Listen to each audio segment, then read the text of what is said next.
nós começamos a fazer vamos dizer assim, a passagem, né, da representação de Majorana na representação de Dirac, quadro dimensional, e passamos a trabalhar com Majorana em notação bidimensional, em notação de Van de Verde, né? Então a gente fez essa passagem, né? Toda a supersimetria formulada em termos de superespaço e supercampos, a gente saiu da fase, né, de Majorana, né, Majorana na representação 4x4, e passamos para Majorana na representação de Bayer.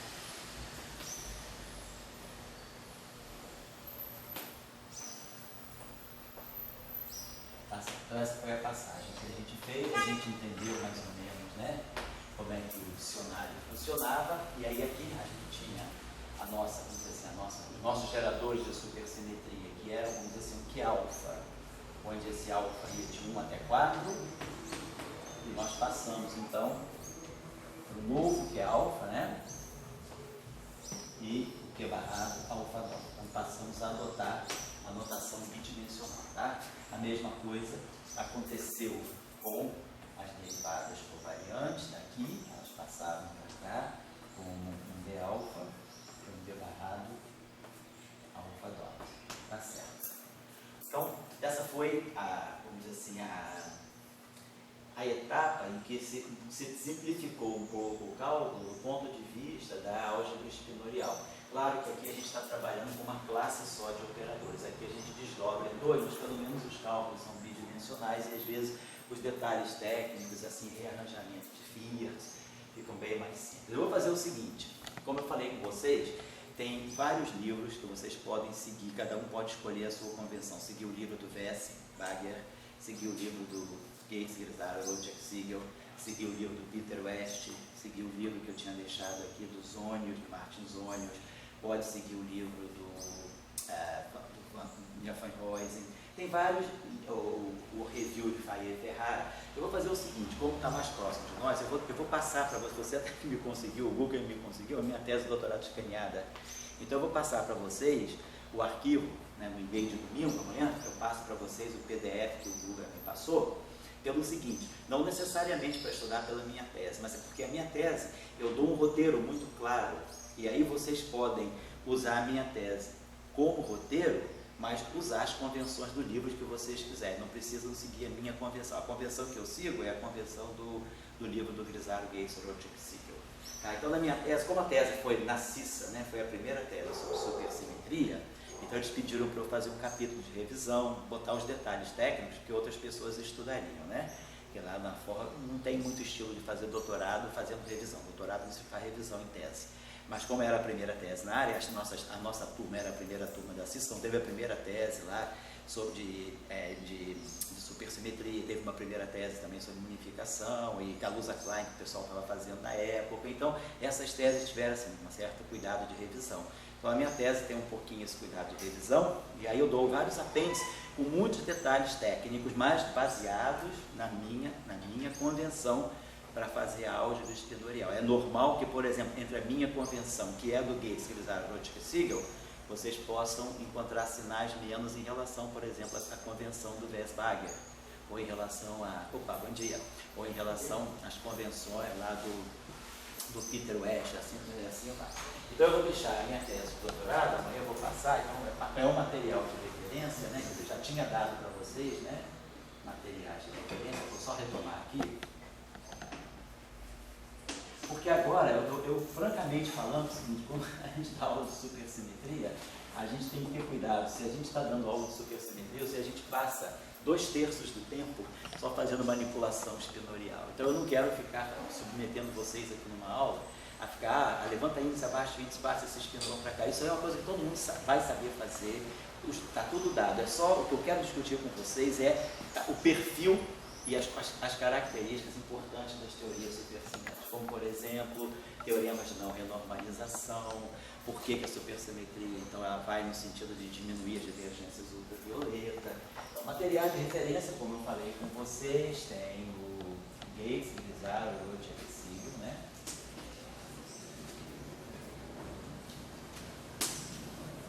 esse aqui, como eu disse a vocês, na minha opinião,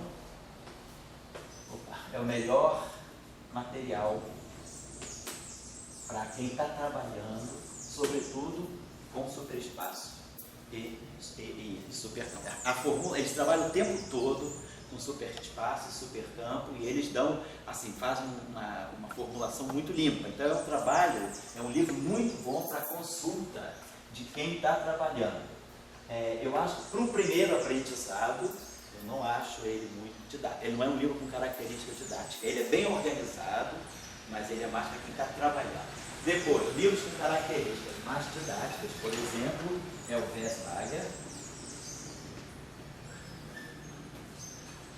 Então, esse tem uma característica mais pedagógica, é um livro simples, direto, né? Então você pode aprender supersimetria tendo vencido a barreira, né, espinorial, não indo primeiro para o apêndice, ou já tendo tido o alerta do nosso curso aqui, que essas coisas, são simples, é só fazer o dicionário da passagem das 4 componentes para as duas. O livro do West vai direto nas 2 componentes e dá um monte de convenção, que você não sabe muito bem de onde tem, e às vezes aquilo te embaralha. Mas ele é um livro bom, rápido, para aprender supersimetria. Depois tem o livro também do Peter West, esse West, é um bom livro também.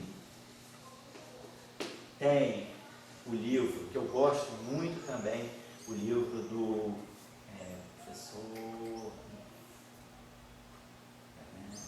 Burguinder.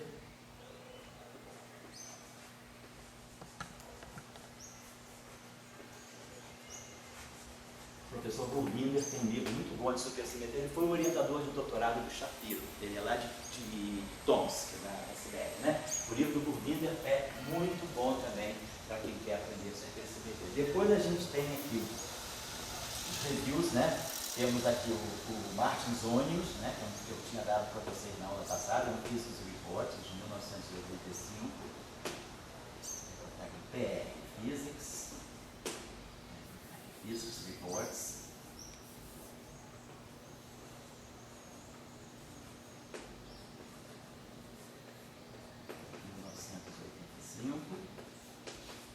Tem o Physics Reports também do Faye Ferrara.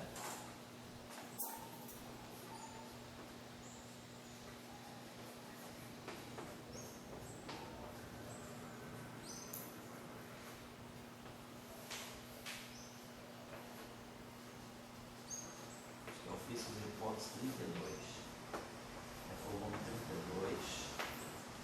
E depois eu vou dar para vocês a minha tese de doutorado também. Eu vou colocar também a parte escaneada, né? Da minha tese de doutorado, tá? Eu passo para vocês por e-mail amanhã. Na minha tese de doutorado, eu tinha colocado aqui os apêndices. Isso, tem o apêndice A, por exemplo, é o apêndice mais ligado só à álgebra espinorial e rearranjamentos de Fields. O apêndice B são as integrais no espaço nas variáveis fermiônicas. Não, apêndice A ainda é isso. O apêndice B é a álgebra das derivadas covariantes e vários truques, aqueles projetores que a gente sempre usa, transversa e longitudinal, para campos de Gauss estritos no superespaço.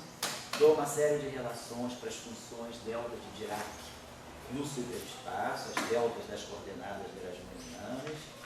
Depois, no apêndice C, eu dou regras de integração por partes no superespaço, e o apêndice E são as integrais de Feynman, coisas de 2 grupos que eu tive, mas aí não é interessante. A parte de supersimetria, apêndice A, B, C e D, tá legal.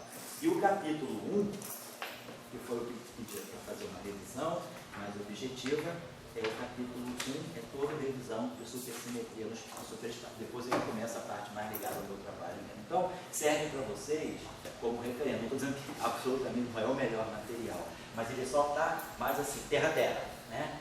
Eu passei assim, tudo aquilo que eu tinha estudado em ordem, e aí, quer dizer, o cara pode seguir a minha ordem, mas ir por um desses livros aqui. Eu, francamente, o livro melhor que eu acho é esse aqui.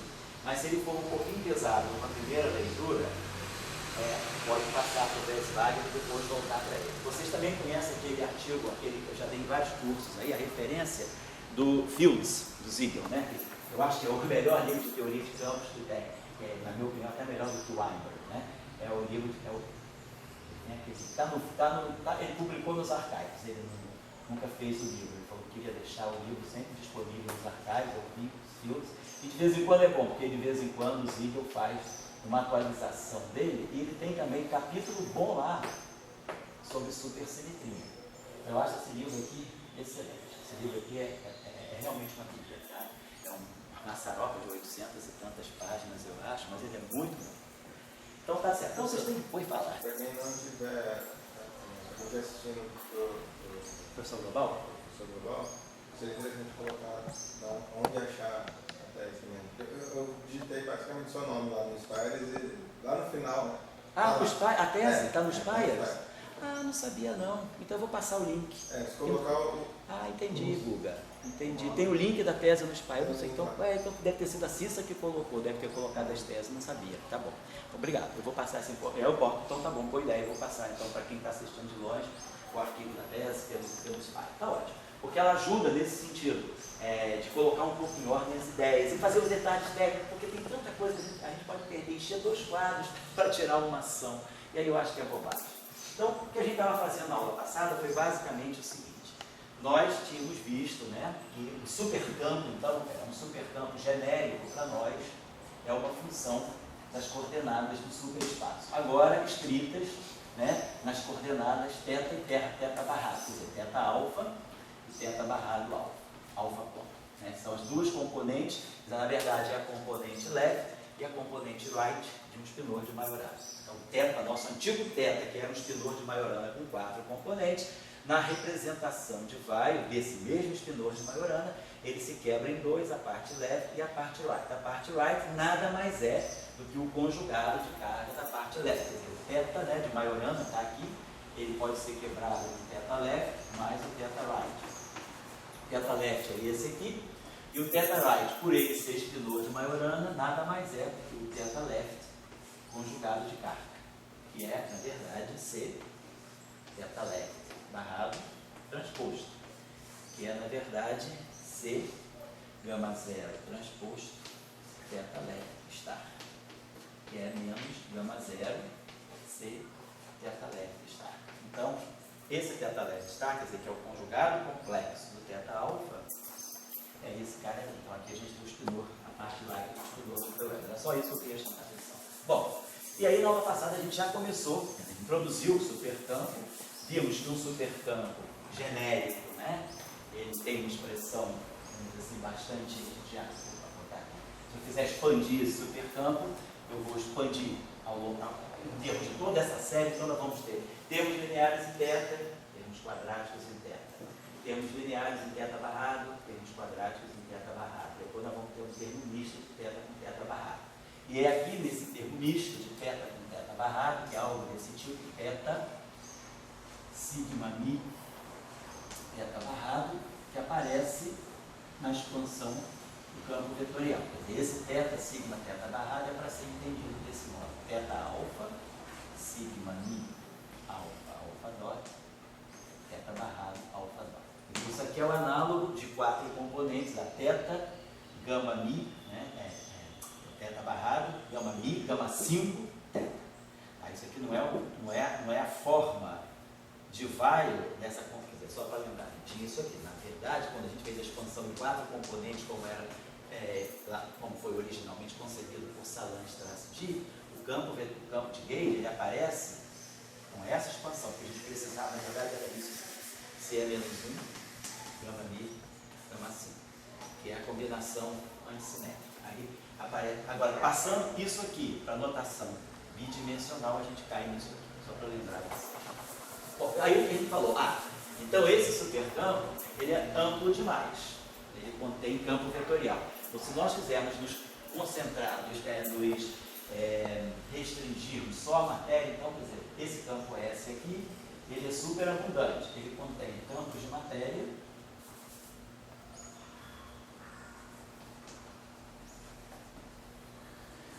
campos de matéria e campos de Gauge, e campos vetoriais, não necessariamente campos de Gauge, mas são campos vetoriais, né? Se eles vão ser campos de Gauge, a gente vai ter que ver depois como fazer para esse campo AMI ser um campo de Gauge. Tem que ter uma uma transformação para poder caracterizá-lo como um campo de Higgs. Então ele é super abundante. Então nós quisemos nos restringir só a campos de matéria. Então restrição ao setor de matéria. O setor de matéria, para nós, são campos, né, de spin meio. A matéria para nós é matéria fermiônica, quarks elétricos. E aí, claro, tratando-se de um modelo supersimétrico, eu teria os parceiros bosônicos. Então, esses parceiros bosônicos de spin zero que estão aqui não são Higgs. Tá? O Higgs ele não entra como parceiro dos campos de matéria fermiônica. O Higgs ele pede um supermultiplete para ele mesmo. Vai entrar o Higgs e aí o amigo dele, que é o Higgsino. Então aqui a gente vai colocar a nossa matéria. O supercampo de matéria que a gente vai usar, aqui a gente vai colocar os quarks, os leptons, vamos colocar aqui os leptons, os neutrinos associados aos leptons e os quarks. Vou colocar aqui. Aqui então são os parceiros, né? Então, por exemplo, a gente vai ter os leptons, vamos dizer assim, scalar leptons, né? Os scalars neutrinos e os quarks escalares.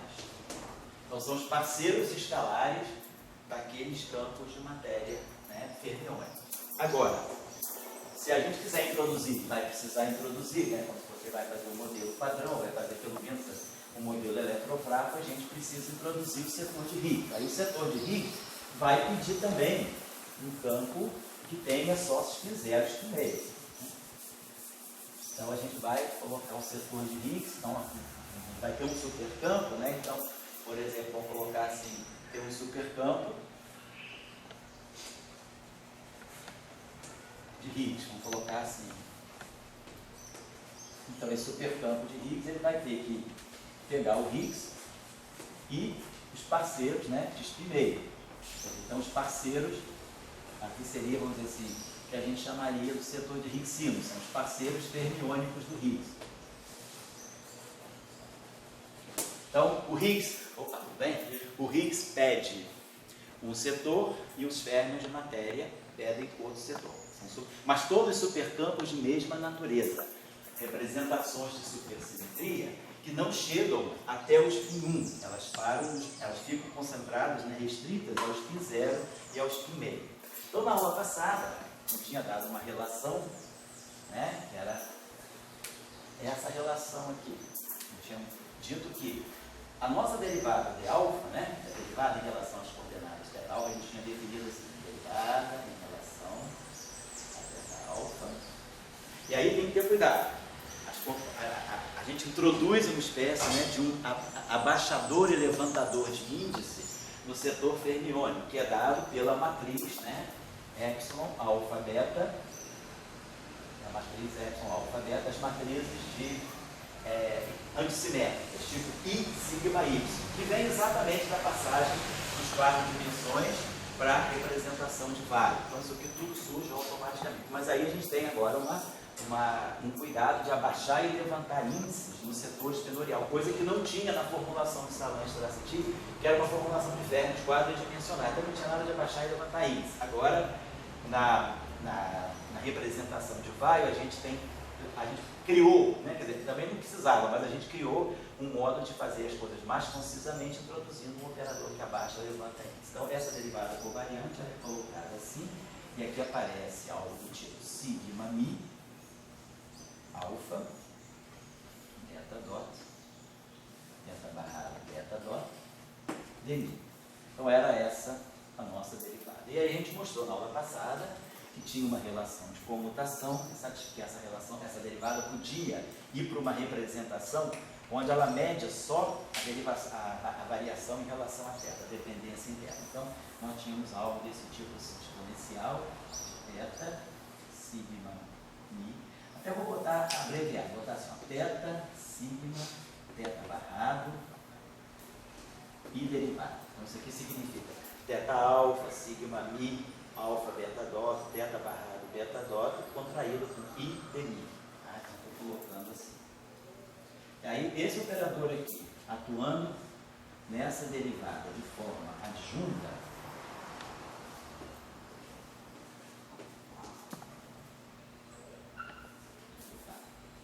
ele dá para nós simplesmente a derivada em relação a θ, aquele primeiro termo do nosso real. E aí o vínculo, aqui, o vínculo que nós impomos, para quem está seguindo o curso aqui hoje, né, quem está assistindo também à distância, só não se preocupem hoje com todos os sinais menos, não vou estar preocupado com esses detalhes de sinais menos e fatores, porque isso tudo vai estar, vou dizer, está tudo nas convenções direitinho. Então, eu me preocupar com como obter as coisas e qual é a forma das coisas. Então, pode ser que tenha alguns. E as convenções também são diferentes. A minha convenção não é a mesma do Westphalen, por exemplo. Né? Então, vamos lá. Então, com isso, a gente pôs uma condição. A gente fala, vamos pensar o que significa esse vínculo aqui para nós. Então, θ barrado, alfa dot, atuando num superponto que a gente vai chamar de φ. Claro, esse supercampo é completo. Vou botar assim. Agora, vamos logo chamar de φ. Vou pegar um supercampo especial. X, θ barrado, igual a zero. Tudo aí, vamos impor essa condição. Essa condição, de uma certa maneira, ela tem um sentido físico claro para nós. Essa derivada é a derivada covariante de supersimetria. Mas ela covariantizou o quê? O que ela está covariantizando? Ela está covariantizando essa derivada aqui, a derivada em relação à coordenada θ barrada, que não é uma derivada covariante de supersimetria. Nós tínhamos visto aqui por que nós precisamos passar. Quer dizer, a derivada espacial de um supercampo é um supercampo. Mas a derivada em relação a θ e a derivada em relação a θ barrado de um supercampo não é um supercampo, porque tem aquela questão de não anticomutar. Então a gente criou uma derivada anticomutante d alfa e uma derivada anticomutante d barrado alfa com os geradores. Né? Então a gente criou essas derivadas de tal maneira que d alfa, em que beta é igual a d alfa d barrado beta ponto, geradores da supersimetria iguais a zero. E a mesma coisa valendo para a derivada que é o complexo conjugado dela, d barrado alfa ponto. Então, isso deu para nós a noção de uma derivada covariante. Mas essa derivada é a covariantização dessa derivada aqui. Então, quer dizer, basicamente o que essa derivada está fazendo é medir de forma covariante a dependência em θ barrado. Então, quando a gente impõe esse vínculo, a gente está pensando, bom, eu estou tentando pegar um supercampo que possa ficar restrito só a um setor do superespaço, o setor left. Provavelmente essa condição ela vai me dizer que esse supercampo não depende de θ barrado. Mas, claro, essa derivada aqui é uma derivada covariante, ela não é derivada a parcial única, mas ela está covariantizando a derivada parcial. Então, de uma certa maneira, ela deve estar impondo um vínculo que é restringir a dependência do supercampo φ a um setor do superespaço. Aí, de fato, usando essa relação, foi o que a gente fez, a gente aplica esse operador aqui, e aplica esse operador aqui, colocando a identidade, a gente coloca, chamando esse operador, isso aqui é um operador U, então a gente coloca U, d barrado alfa ponto, U é menos 1, U, φ igual a zero.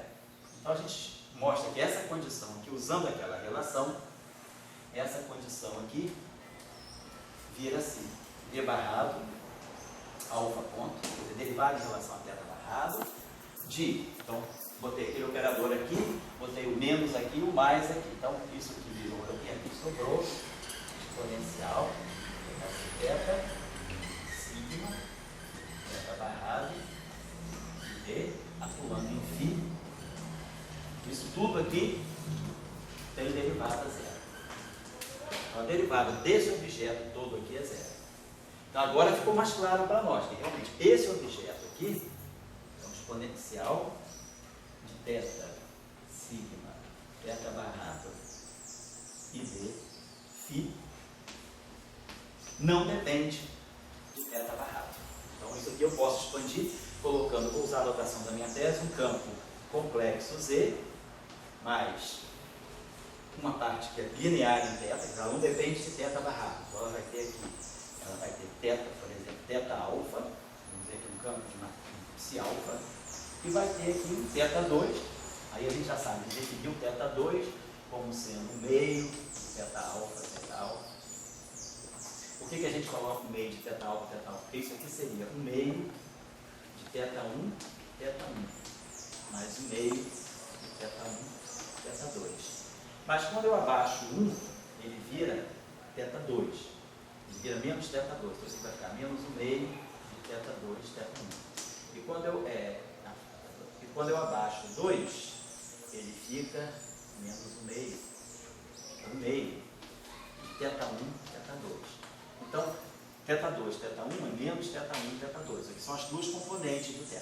E aí tem esse fator meio para que isso aqui no final do dia dê para nós θ1, θ2. Ou então θ2, θ1 em si. Então esse fator 2 é só para quebrar essa duplicidade desse termo. Então essas razões, tem sempre uma razão de ser para esses fatores, essas definições. Tá? Então aqui é o θ2, que é o meio de θ alfa, e aqui vamos chamar um supercampo que eu chamo de H. Um campo que eu chamo de H.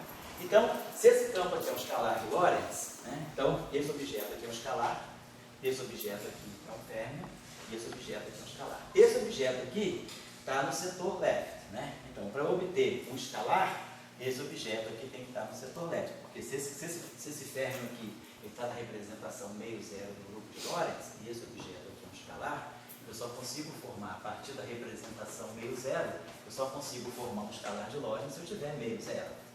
Porque se eu colocar, quer dizer, então se esse término aqui é left, esse término aqui também é left. E se eu colocasse o término right, isso ia dar meio, ia dar representação vetorial. Então, o fato desse campo ser escalar, me diz que esse aqui é escalar, como isso tudo aqui é um escalar, e esse término aqui é left, então esse objeto aqui é left, isso aqui é um escalar, e isso aqui é um escalar também. Então, ficou mais simples agora, nós não temos campo vetorial aí.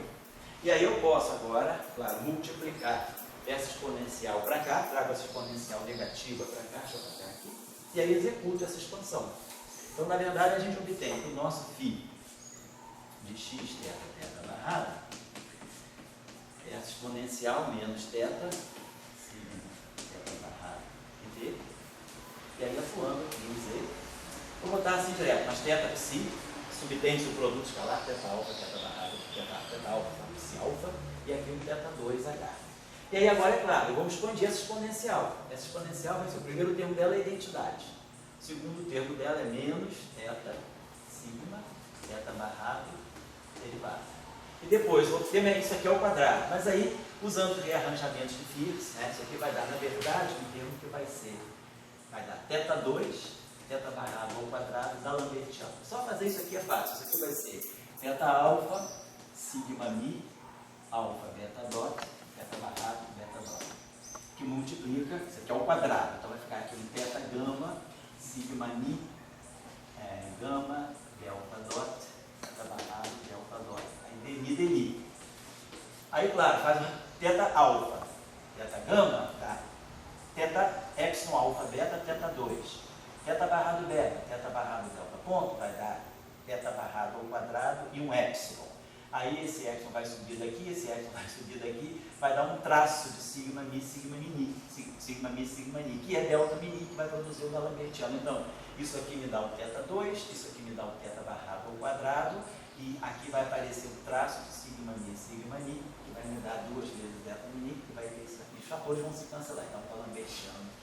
Então, claro, quando eu expandir isso aqui, eu vou ter um supercampo maior. Meu supercampo depende de θ barrado, mas todo lugar onde aparecer um θ barrado vai estar aparecendo a derivada de um campo que está no setor num θ barrado. Quer dizer, esse primeiro termo aqui vai dar isso aqui. Aí esse termo aqui vai bater aqui e vai produzir um gradiente de z. Então vai produzir sigma mi dmi z. Esse termo aqui vai bater aqui e vai produzir um termo que é θ2, θ barrado, derivada do spinor. Esse termo aqui vai bater aqui e vai dar zero, já vai dar um θ3. Esse termo aqui vai bater aqui, vai produzir um da Lambertiano de z. Esse termo vai dar zero, esse termo vai dar zero. Então, nessa expansão, eu vou ganhar termos em θ barrado. Mas os termos em θ barrado não vão trazer graus de liberdade independentes. Eles vão trazer, na verdade, gradiente de z, gradiente do psi, e da Lambertiano do z. Então, os graus de liberdade ficam amarrados aqui. Então, os graus de liberdade físicos desse campo, os graus de liberdade desse campo, né, estão naturalmente no setor θ. que é o setor leve. Por isso que ele se chama supercampo quiral. Apesar dele ser um escalar de Lorentz, então, esse é o chamado supercampo quiral. Quer dizer, ele é um escalar de Lorentz,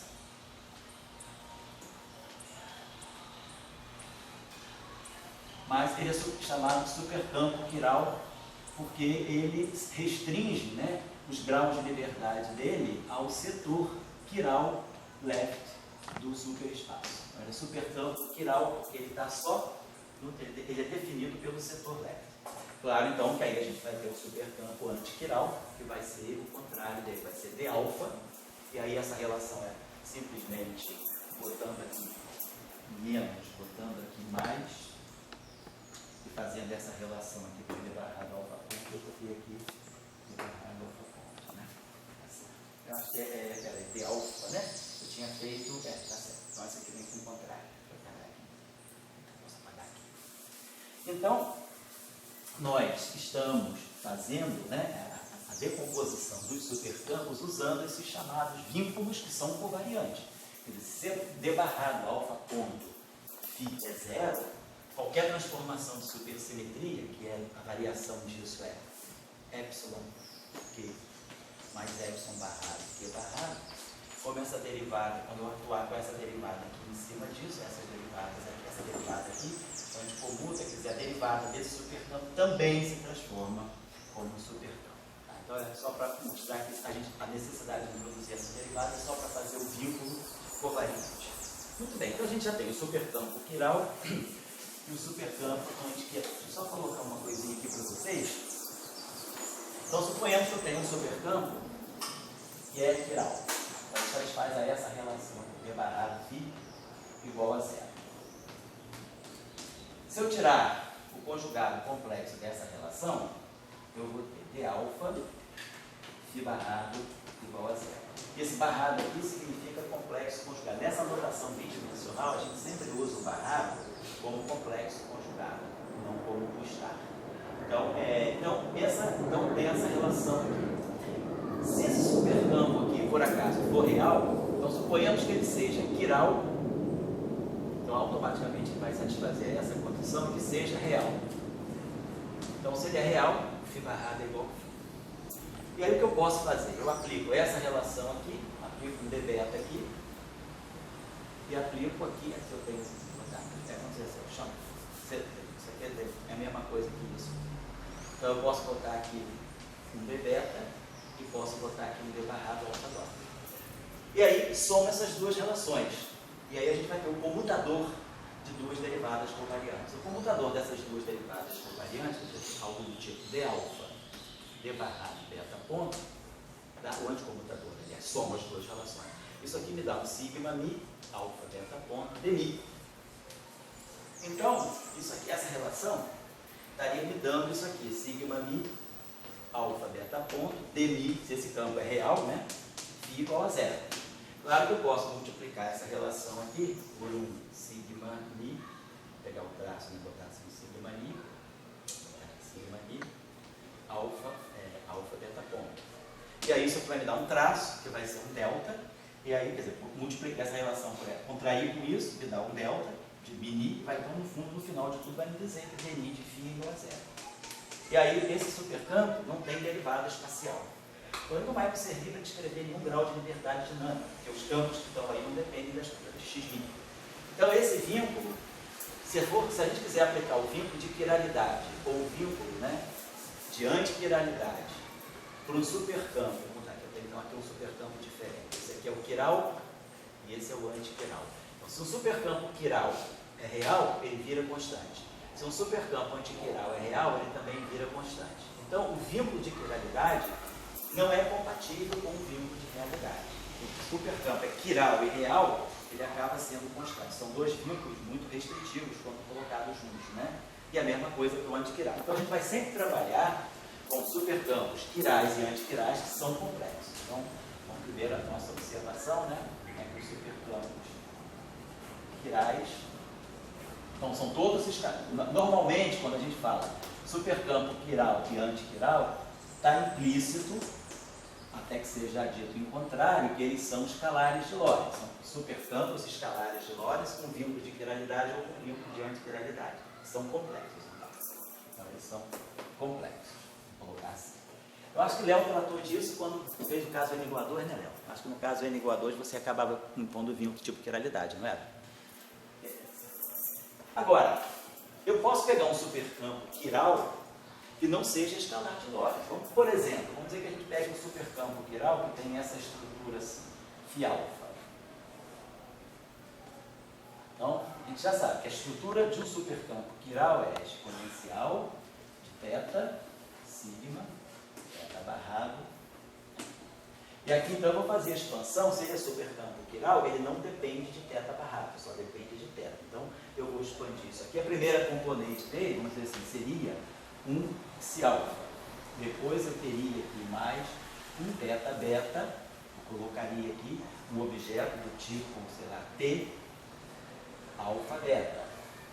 E depois teria um termo de θ2, eu poderia colocar aqui um zeta alfa. Então essa aqui seria a expansão geral de um supercampo que é quiral. Então não depende de θ barrado, mas tem um índice espinorial, seria um supercampo left. É um espinor, né? É um espinor em grupo de Lorentz. Então está na representação meio zero.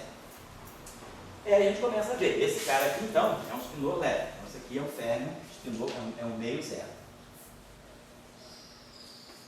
Esse aqui é meio zero. Esse objeto aqui tem dois índices espinoriais. Então esse T alfa beta é uma matriz, né, no espaço espinorial, é uma matriz 2×2, completa, ela tem 4 componentes. Então eu posso decompor na parte simétrica e na parte antissimétrica. Então a parte antissimétrica necessariamente vai ser proporcional a um epsilon alfa beta. E vai dar para nós aqui, sei lá, uma grandeza que eu posso chamar aqui de um S pequeno, que vai ser um escalar. Isso aqui, na verdade, tem uma só componente, né, que é antissimétrico 2×2, depende de um único número. Então, tem um escalar aqui, uma representação 0, 0 do grupo de Lorentz. Então, tem um escalar aqui.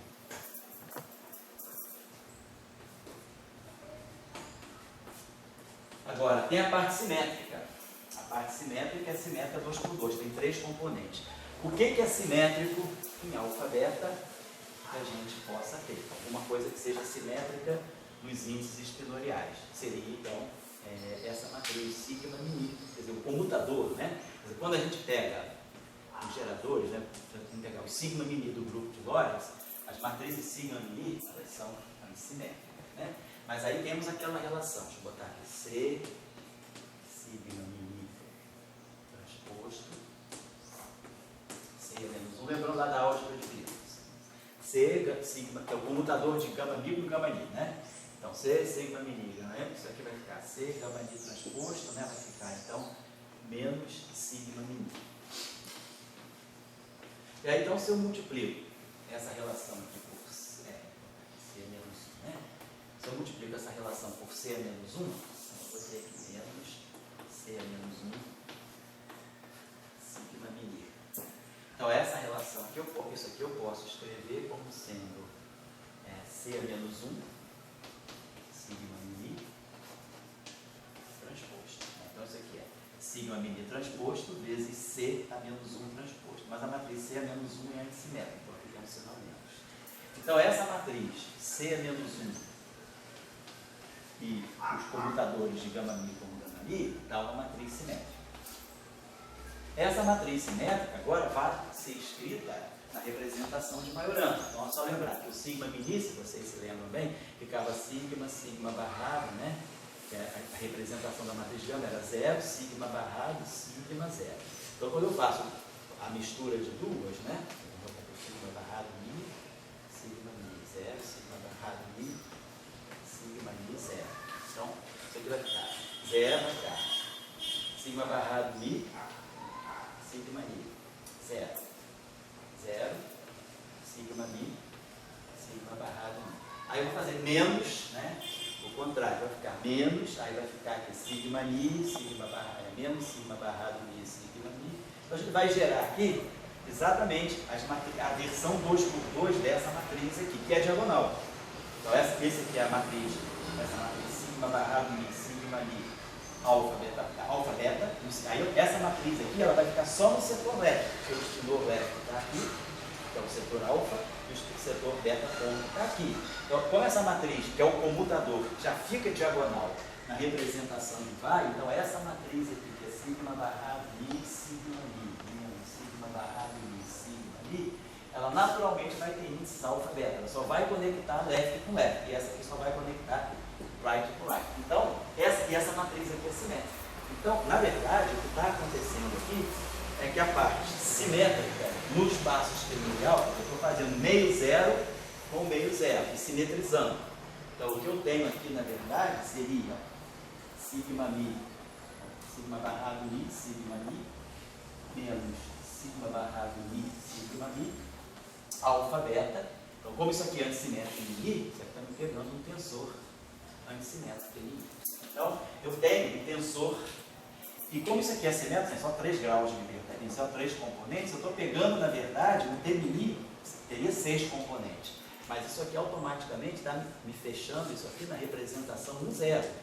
Por quê? Porque isso aqui é meio zero vezes meio zero, que dá 0, 0 mais 1, 0. Essa é a representação no zero. Então, é a representação dos tensores autoduais. Então, na verdade, esse tensor que está aqui é a componente autodual de um tensor TMI complexo. O que é a componente autodual dele? TMI, a gente sabe que um tensor de rank 2, né? Ele pode ser escrito como uma parte dual, a representação no zero, mas a parte anti-autodual. Então, o que eu estou querendo dizer com tudo isso? Estou querendo dizer que se o supercampo é quiral, mas é espinorial, ele vai trazer vai trazer uma componente espinorial mais alta. Ele vai trazer aqui a representação 1, 0 do núcleo de Lorentz, que é justamente a representação dada, né, pelos tensores autoduais de rank 2. E a representação 0, 1 é a representação anti-autodual. E aí a gente sabe também que a gente só pode impor a condição de dualidade anti-autodualidade no espaço de Minkowski no sentido complexo. Isso significa o quê? Que o dual daquele tensor TMI, vamos dizer aqui, que nós temos um tensor TMI. Vou colocar assim. Então esse tensor TMI tem que satisfazer a essa condição. Ele é autodual, mas no sentido desse mi aqui, né? Por quê? Porque a gente sabe, se a gente puser essa condição no espaço de Minkowski, isso zera o tensor. Porque eu teria que poder pegar essa relação e fazer o seguinte: o dual do mi é o dual do TMI.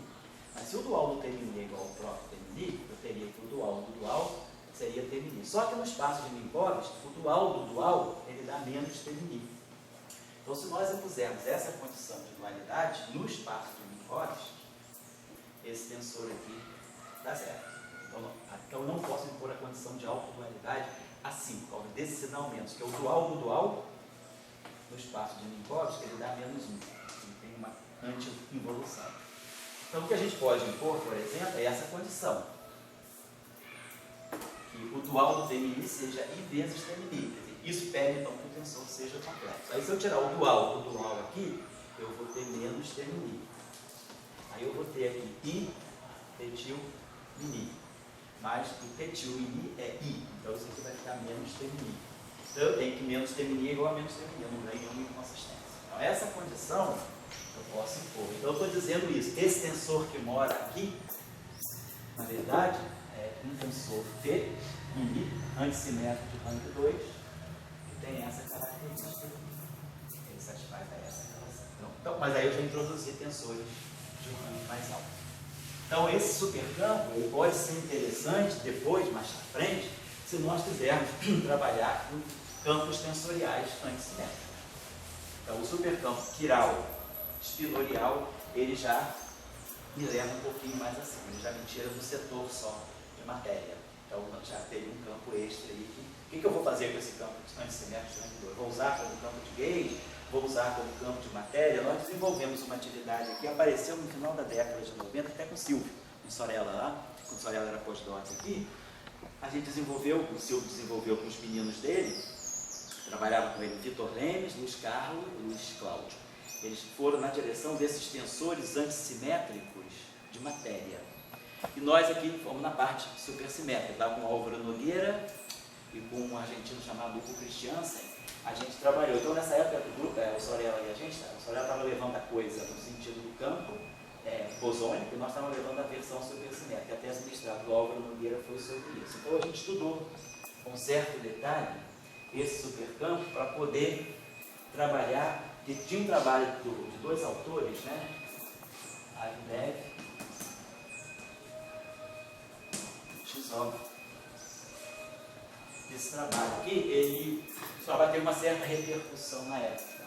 Ele mostrava que a gente podia construir uma teoria para tensores antissimétricos, né, de matéria, então matéria antissimétrica e com renormalizabilidade, quer dizer, antissimétrica e carregada. Então eram campos complexos, carregados, que interagiam com o campo eletromagnético e que davam uma interação renormalizada. Então, produziram isso. O Silvio, com o grupo dele, aprofundou isso aqui e mostrou que o que Agnev e Chisov introduziram, que parecia meio heuristicamente, eles observaram que aquilo vinha de uma espécie de uma teoria Φ4 construída para esse tensor, que a gente foi fazendo o arco paralelo supersimétrico. Então, esse trabalho aqui motivou um pouco, né, a introdução desse supercampo espinorial. Então, é uma das aplicações.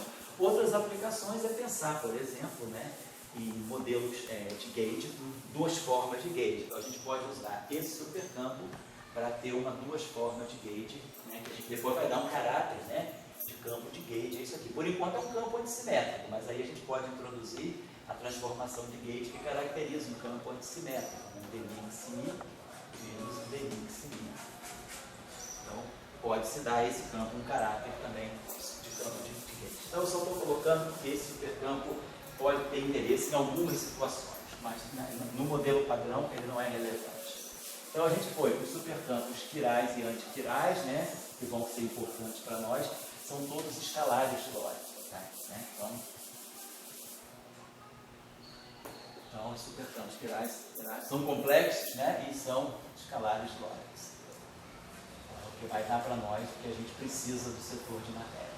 Então, a gente vai precisar de um campo, por exemplo, né, para descrever os leptons e os seus parceiros, os neutrinos e os seus parceiros, os quarks e os seus parceiros. E também a gente vai precisar de um campo para descrever o Higgs, que é um supercampo escalar quiral também, o Higgs está ali com o seu parceiro. Depois a gente pode então pensar agora numa outra situação, que seria, por exemplo, um supercampo escalar de Lorentz também,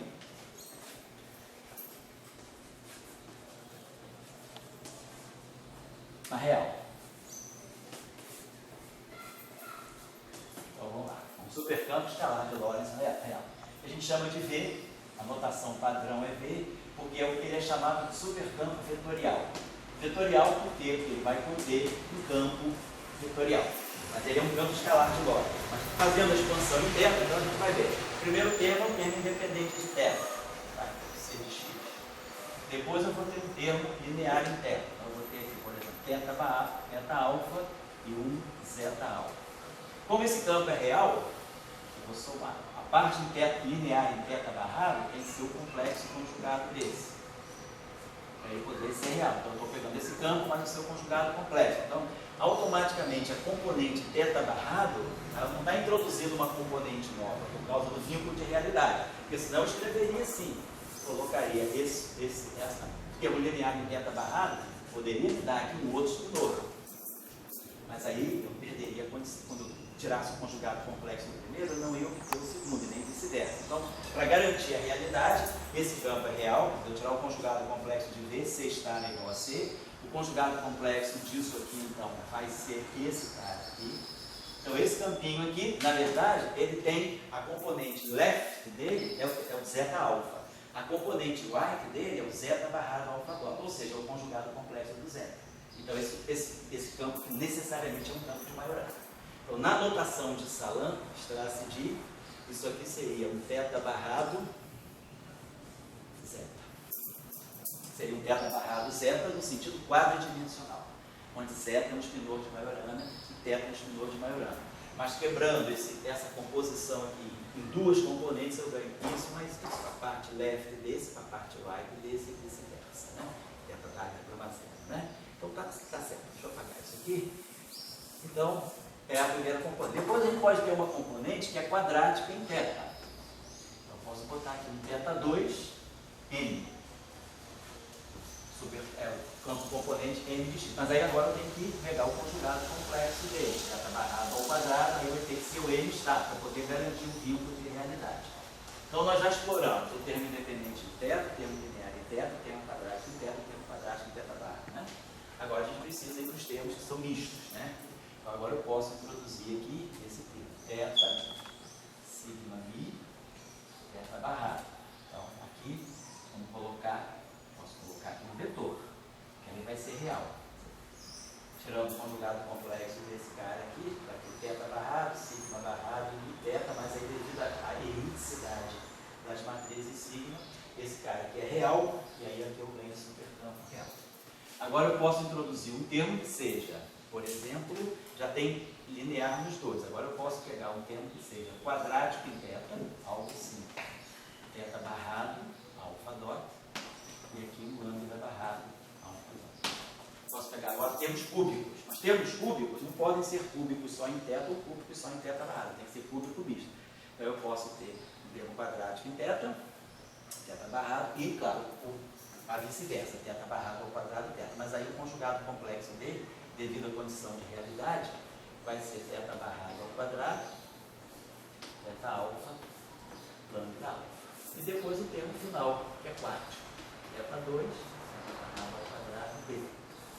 Então, esse campo aqui é um campo também de Majorana. Então nós temos, como esse supercampo aqui, o conteúdo dele é um escalar real, um Majorana, quer dizer, então na verdade, quantos escalares reais ele tem? Esse cara aqui não necessariamente é real, quer dizer, ele é complexo, né?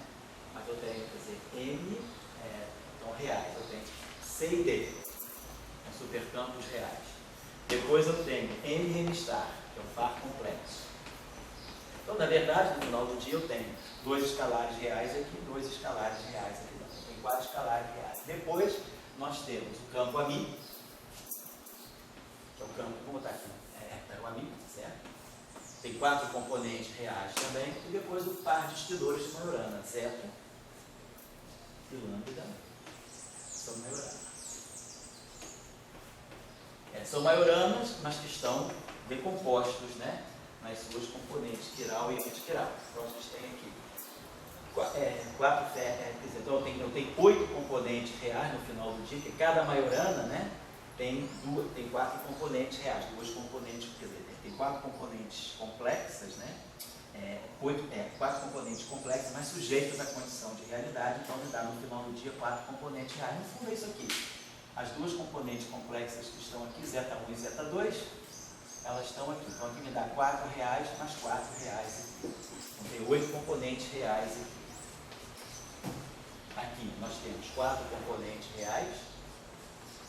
Ninguém está dizendo que esse campo é de gauge ainda. E aqui eu tenho 4 componentes reais. Então a gente fecha, né, as 8 componentes reais bosônicas com as 8 componentes reais fermiônicas. Então esse supercampo aqui é o primeiro supercampo que pode conter esse campo aqui. É candidato, por exemplo, a ser o campo de Maxwell ou o campo de Young-Mills. Depende se pode introduzir uma situação, botar um índice de grupo de gauge aqui e definir todo mundo, por exemplo, na representação adjunta de um certo grupo de gauge. Então, se eu colocar um índice ali de um certo SUN, todos esses campos aqui vão carregar o índice de SUN. E aí aqui vai ter, vamos dizer, um campo de gauge não abeliano. Mas a questão é ver como é que a gente pode introduzir a simetria de gauge, né? Então, a gente sabe que a simetria de gauge, ela vem, né, a simetria de gauge está associada, né, a uma variação do campo ami como sendo o gradiente de um parâmetro escalar real. Já tem um parâmetro escalar real. Bom, certo, né? Então vamos pensar aqui uma coisa. Então, eu tenho esse campo aqui, então eu já sei da onde eu vou tirar o campo de gauge, é do V. Então, a gente está esperando que esse campo aqui ele venha de um supercampo, deveria ser, vamos dizer assim, um delta V, uma variação de gauge do V. Ele vem do V. Tá? Esse é o campo V, é o supercampo escalar vetorial. Esse cara aqui é um parâmetro escalar. Então, um parâmetro escalar, e ele, por exemplo, não tem a mesma dimensão que esse. Esse campo aqui tem dimensão 1, é o campo de Maxwell, é o campo vetorial. Canônico tem dimensão 1 e a gente já tem dimensão 1 aqui. Então, a gente esperaria alguma coisa aqui adimensional. Se esse campo aqui tem dimensão 1, qual é a dimensão de V? A gente lembra que x' é x mais i, epsilon barrado, gama mi, gama teta. Teta linha é teta mais epsilon. Então, o espinor epsilon, claro, tem que ter o gerador de supersimetria tem a mesma dimensão que o teta. Esse cara aqui tem dimensão de massa menos 1. Massa menos 1. Então, esse cara aqui tem que ter massa menos meio, massa a menos meio. Então, o parâmetro, né, a coordenada teta do superespaço, ela tem dimensão canônica de massa a menos meio, ou comprimento, massa a menos meio, né? Ou, se a gente quiser, comprimento a meio. Não é isso mesmo? Porque eles formam esse bilinear, x', a transformação de supersimetria é desse tipo aqui, é x' mais teta epsilon teta, né? Alguma coisa quadrática no setor fermiônico. Então, esse cara tem que ter a mesma dimensão que esse. Esse é massa menos 1, massa menos 1. Então, massa menos meio, massa menos 1. Tá legal? Então, é claro que derivar, só para guardar, derivar em relação a teta, vai ter dimensão de massa a meio. Integrar em relação a teta, nós já vimos que a integral em relação a teta é a mesma coisa que a derivada em relação a teta. Então, a derivada integral também tem dimensão de massa a meio, diferentemente do caso bosônico. Então, esse campo aqui tem dimensão de massa menos 1, massa menos meio, menos meio. Então, esse cara aqui tem dimensão de massa a 1, tá certinho? A dimensão canônica dele é 1. Então, esse supercampo V, ele é adimensional. Então, não tem um supercampo escalar vetorial, ele deve ser sem dimensão de massa, é adimensional. Então, claro que esse campo aqui, ele vai ter, é um escalar com dimensão de massa 0, o que é estranho. A gente espera que um campo escalar, tipo lá em Bohr, físico, ele tem dimensão de massa, a dimensão canônica é massa. Então, esse campo aqui deve ser um escalar, mas um escalar com algumas peculiaridades. Esse cara aqui é menos meio, então esse cara aqui é massa meio. Então aqui também eu tenho uma peculiaridade, que eu tenho campos fermiônicos com dimensão de massa meio, contrariamente ao caso de Dirac, que é campo de massa 3 vezes. O campo do elétron tem dimensão, então é um campo espinorial com dimensão também peculiar. Aqui, massa menos 1, então esse cara aqui tem dimensão de massa. Aqui, professor, oi? Tem algum esforço no sentido de relacionar esse campo com aqueles...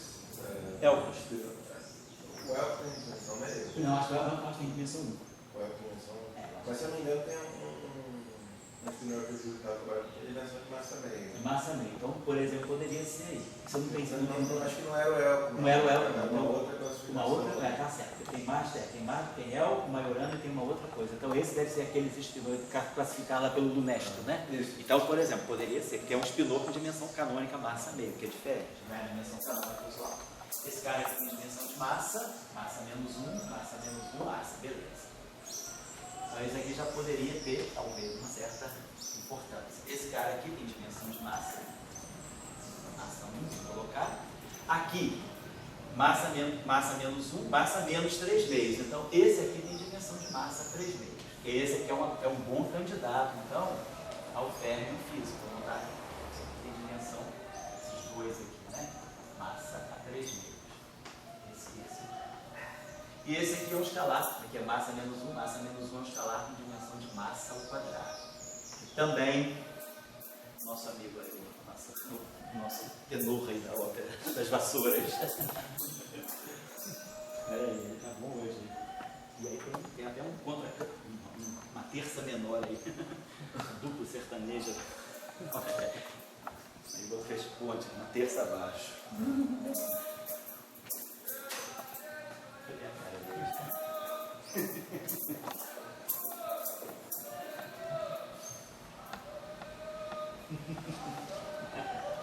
Isso aí. Então esse cara aqui tem dimensão de massa. Esse cara tem dimensão de massa, então esse alfa é um parâmetro adimensional.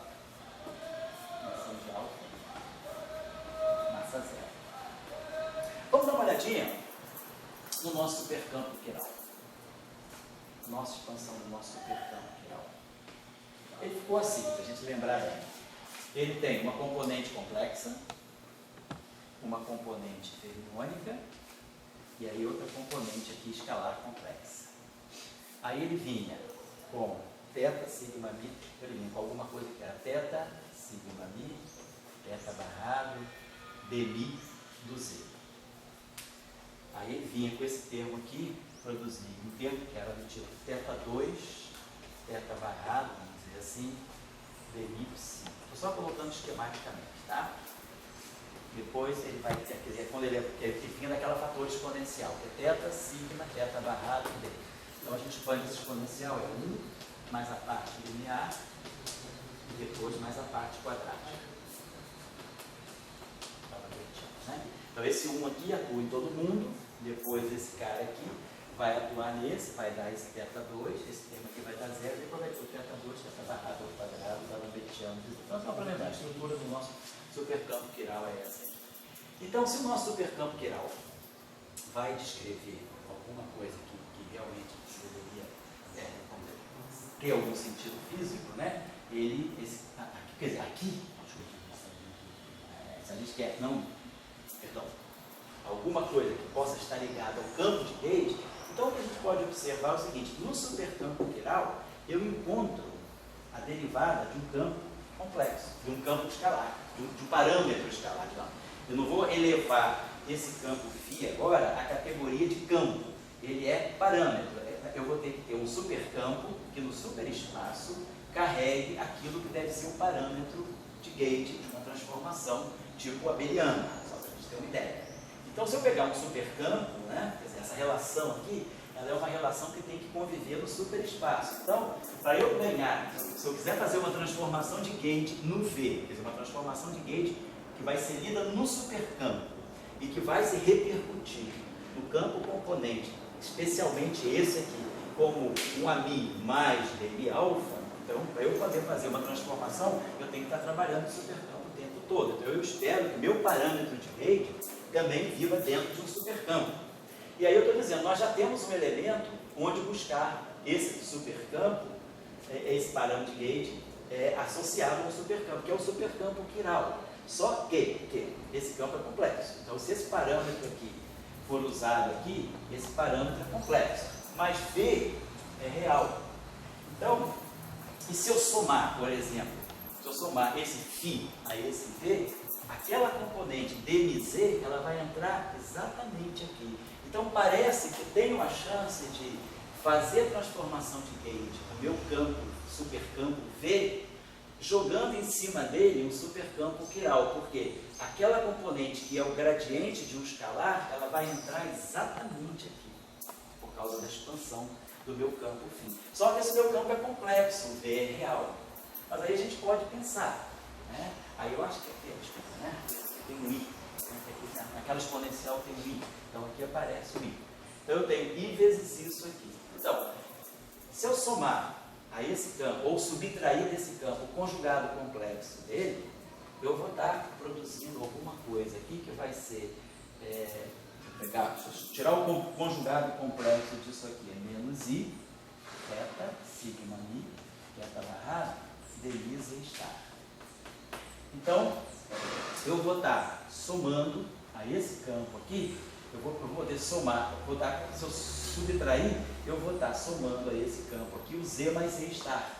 Então, eu tenho a chance de produzir um parâmetro real, produzir alguma coisa real, somando z com z estar ou subtraindo z de z estar, que vai dar duas vezes a parte imaginária, mas multiplicado pelo i, fica uma coisa real. Então, deixa eu colocar. A solução que a gente pode encontrar é pensar que a transformação.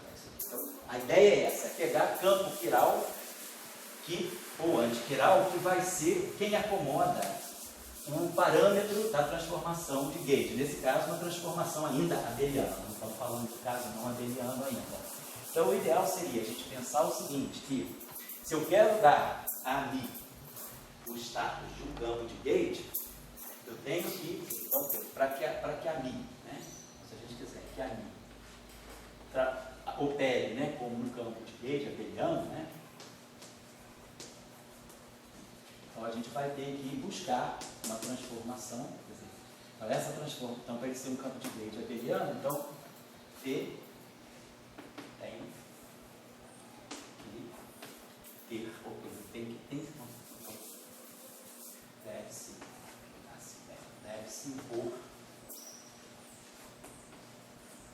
sobre V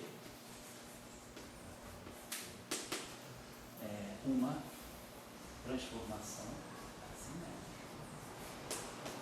de Gauge em termos de supercampos, né?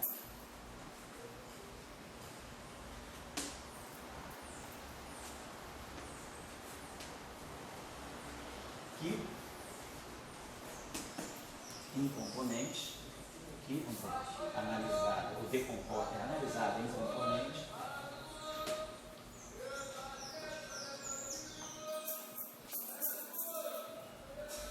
que é analisado em componentes, né, nos conduza a transformação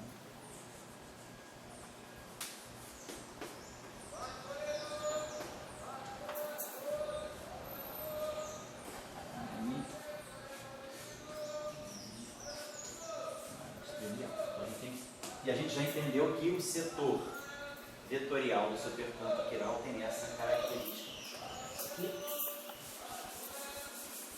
Então vamos fazer o seguinte, vou deixar isso aqui.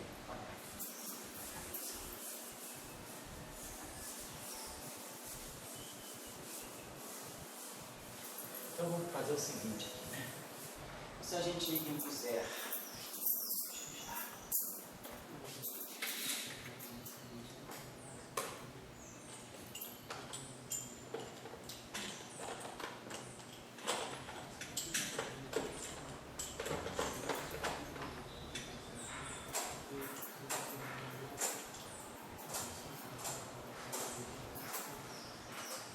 então, vamos lá, se a gente impuser uma transformação, então o nosso V é real, então eu deveria ter alguma coisa desse tipo, V' igual a V mais, por exemplo, né, esse φ aqui. Vamos pegar um supercampo que não chamar de supercampo, confundir com de matéria, vamos chamar um supercampo parâmetro de Gauge, vamos chamar esse supercampo parâmetro de Gauge, vamos chamar de, um supercampo S, né? O S a gente já usou ali, supercampo P de parâmetro. Eu pegaria um supercampo, nós esperaria, esse campo é real, então esse supercampo aqui a gente vai pegar ele, quiral, D barrado, alfa dot, P igual a zero. O supercampo quiral. Então, para eu ganhar aqui esse supercampo, eu deveria ter posso somar a ele o conjugado complexo dele, que nessa representação, ao invés de a gente usar conjugado complexo, como já falei com vocês, a gente sempre adota a notação barrado, que não tem nada a ver com barrado de Dirac, né? Então isso aqui é real, quer dizer, esse supercampo é complexo, esse supercampo é complexo, esse supercampo aqui não dá real, eu estou somando uma coisa real também. Mas o que isso aqui me dá? Então, se nós olharmos a expansão desse P, né, só para ter certeza do sinal, deixa eu pegar aqui minha convenção.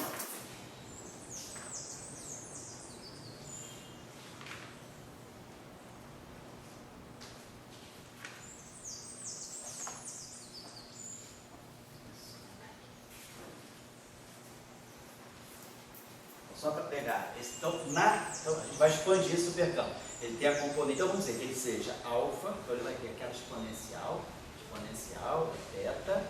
sigma, θ barrado, e aí aqui ID. E aí ele vai ser parâmetro alfa, vou botar assim, mais um θ, vamos dizer assim, θ beta, θ alfa, o parâmetro beta escritorial, e um θ2, aqui vamos dizer assim, um parâmetro que eu vou chamar de gama. Então tem 3 parâmetros aqui. Então, essa aqui é a expressão desse supercampo escalar quiral. E aí, é claro, essa componente aqui vai estar aparecendo de novo, essa componente claramente, θ, sigma, θ barrado, e d alfa, sigma mi, d mi alfa. Então, muito bem, se eu somar o conjugado complexo disso aqui, nós vamos ter menos i, aí vamos ter θ sigma barrado, né, que a gente vai fazer o conjugado complexo, teta barrado, e aqui teta barrado. E aqui D alfa star. Então a gente vai ter isso aqui é hermitiano, então isso aqui a gente mostra que isso aqui na verdade é teta sigma barrado, até porque essa matriz aqui é hermitiano, sigma é hermitiano. Então isso aqui vai ficar I vezes alfa menos alfa star. Né? Ele me daria 1I vezes alfa menos alfa star.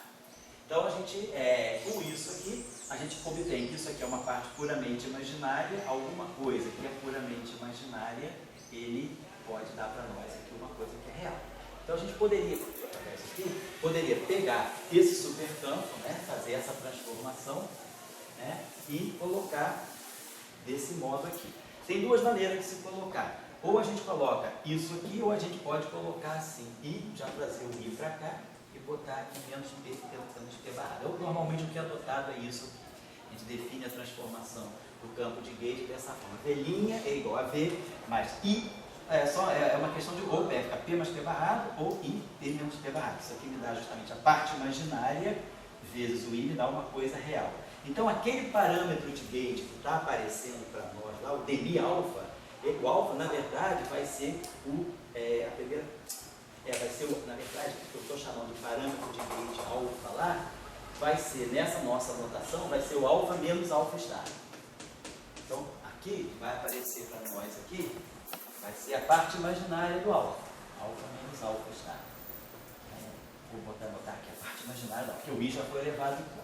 Estou só chamando a atenção disso. Então, nós conseguimos implementar uma transformação de Gauge para esse supercampo escalar real, às custas de um par, né, de um supercampo escalar chiral, né, fazendo essa transformação e fazendo a expansão. Então, lembrando que a primeira componente desse campo é alfa, então na componente θ, sigma, θ barrado, vai aparecer um gradiente de alfa menos alfa star. Então, é isso aqui. Quer dizer, o parâmetro de Gauge da transformação abeliana vai ser a parte imaginária desse parâmetro alfa, que é a primeira componente do meu supercampo chiral. Isso eu estou chamando a atenção. Então a gente tem como implementar transformação de Gauge. Está claro que esse supercampo ele é bom para descrever também, não só um supercampo vetorial, mas um supercampo vetorial que seja um campo vetorial que seja campo de Gauge. Então tem chance desse supercampo fazer um bom trabalho. Então a gente já está com duas coisas boas para pensar numa eletrodinâmica quântica, numa eletrodinâmica supersimétrica, ou no Yang-Mills supersimétrico, mais genericamente, claro, no modelo padrão supersimétrico, porque a gente já sabe onde colocar campos de Gauge, claro, depois no caso não abeliano, né, a gente tem que ver como é que vai ficar a transformação. A transformação não abeliana, a gente sabe que não é uma simples adição, que nem a transformação abeliana. A gente tem toda aquela primeira parte, né, que é a transformação típica, né, de um campo de Gauge. Nós vamos pegar a transformação infinitesimal, ela tem algo desse tipo, menos, né, que é a constante de estrutura do nosso grupo, parâmetro ômega-b, a μc, que é a parte adjunta da transformação, e depois o parâmetro, né, dmi ômega. Então, no caso abeliano, a gente está aqui, a coisa ficou mais simples. Mas no caso não abeliano, não, eu tenho que multiplicar o meu supercampo parâmetro vezes com o meu supercampo, que é o supercampo que contém o vetor de Gauge, o campo de Yang-Mills. Depois vamos ver como fica a discussão não abeliana. Estou só adiantando que a gente tem, já mais ou menos partindo daqui, a gente vai poder chegar também no caso não abeliano. Então a gente já tem os elementos, né, para pensar no modelo padrão. Só para fazer mais uma observação aqui, que a gente tem um outro supercampo que aparece na literatura também, pode ser interessante para alguns propósitos, né, que é o chamado supercampo linear.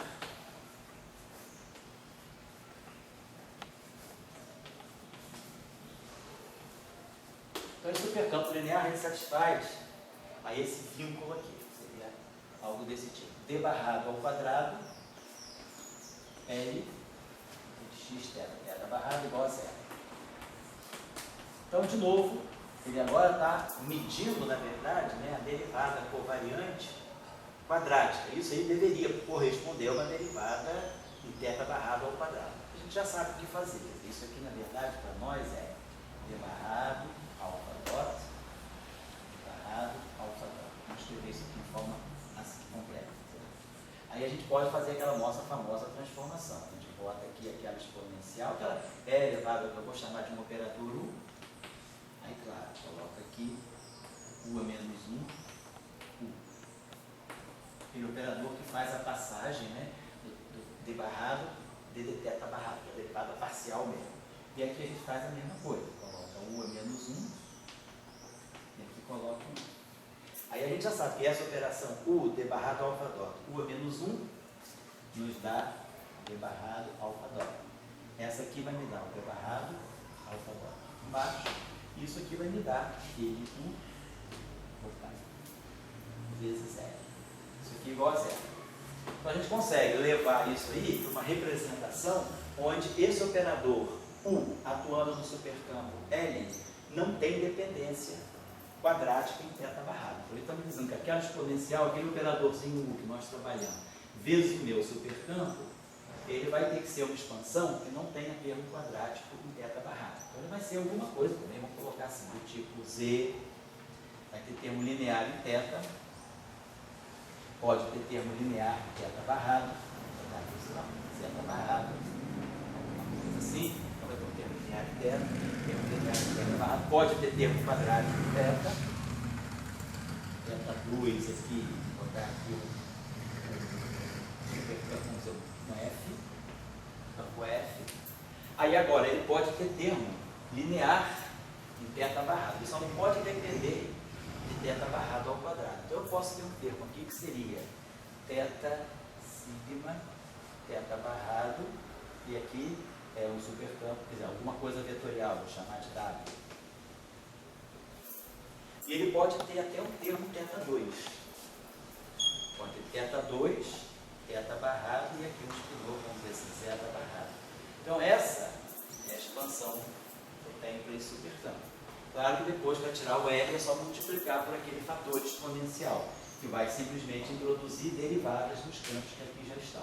Mas então, em princípio, a gente tem esse escalar, quer dizer, a gente tem um escalar, outro escalar, esse aqui é fermiônico, esse aqui é fermiônico, esse aqui é vetorial e esse aqui é fermiônico. Ninguém está dizendo também que esse supercampo necessariamente é real. Tá? Então, eu teria então, esse escalar complexo Z, teríamos esse escalar complexo F, aqui, teríamos esse vetor do Mi aqui, né? E aí aqui nós teríamos esse psi, teríamos esse zeta, psi, e teríamos esse zeta. Então aqui eu teria 2 complexos, 4 complexos, né? 4 complexos, então seria 8, né? 8 reais, 10, 12 reais. E aqui também, 4 complexos, que são férmios de Weyl, né? 4 complexos, ninguém disse que isso aqui é Majorana, porque esse férmio não tem nada a ver com isso. Então esse aqui é um Weyl F e esse aqui é um Weyl Right.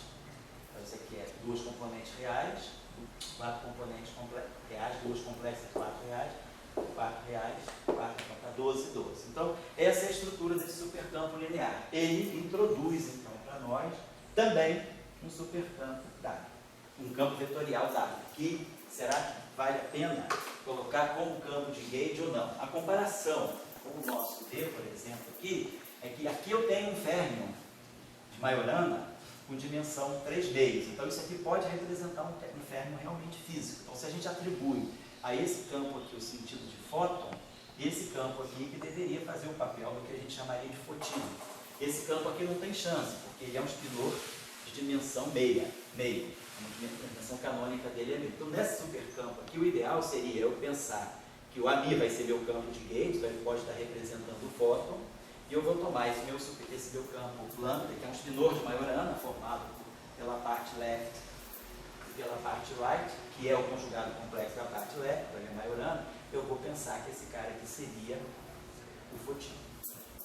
E aí, a gente pode imaginar o seguinte, se eu faço uma ação de Maxwell para esse cara aqui, eu teria uma ação de Dirac para esse cara aqui.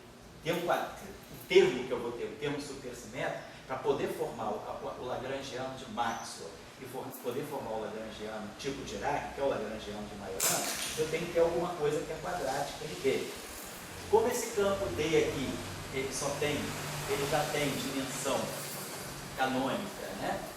2, então esse campo aqui deveria aparecer no lagrangiano como simplesmente d ao quadrado. Não tem chance desse campo ganhar a derivada, porque a ação tem que ser quadrática nos campos componentes. Se o amigo